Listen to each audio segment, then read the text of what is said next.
Motivation, a metaphysical creation, the constant dream of a nation who's too blind to realize that pain is not an antecedent, a predecessor, a pre-achievement, the gain. We only say this so that we can blame our shame on others, then claim and shudder. Like cowards in naked hot showers, they shiver. Trying to cut fat like a sliver, they slither like snakes. Lying on the ground, they twitch and shake, then quake. An epileptic fate. This time it can only be a checkmate. Rocking back and forth, the only relieving retort for such injustice. The self-conscious, self-righteous self-esteem. Like a life within a dream, too shocked to scream. A bleak inception. A sudden silence. The thought compliance. Huddled in the shadows, afraid of giants. Giants the size of ants, deciding what song and dance we follow. Like pills to swallow, alone we wallow until we freeze over. Turn to stone, become branches hollow. No voice, no noise, no interference. As if blind adherence could make you deaf. Unenlightened to the theft of your own emotions. Skipping rocks into an ocean. A ripple effect, the motions reflect like memories suppressed. Past lives, past ties, past offenses. With only one line left so clearly distorted. As if this was your only moment. Your 15 seconds of fame. Only one thing left to say is no pain, no gain.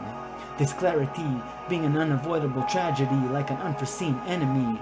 The susceptible insurrection of serpent circumventing cynicism, a shady skepticism, a false pretense of rebellion. The cinematic supervision, like being cooped up in these prisons, reality. How can you still say at this time that we are lacking motivation? With the constant rotation of news media stations spewing hate, as if negativity is our fate, a frantic frustration.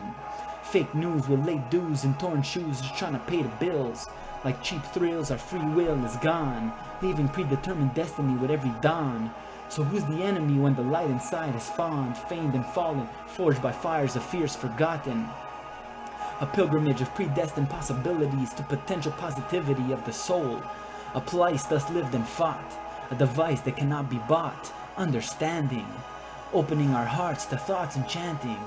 A ricochet of propending altruism, like a systematic succession of divine intervention, simplifying the succulent serenity of indoctrinated inevitability, as if positivity can only come in the form of a melody. But if that is so, then there's nothing said that can't be sung, nothing greater than the air from our lungs. The aberration of an intense curiosity being such an atrocity that it violates the very essence of the hypocrisy.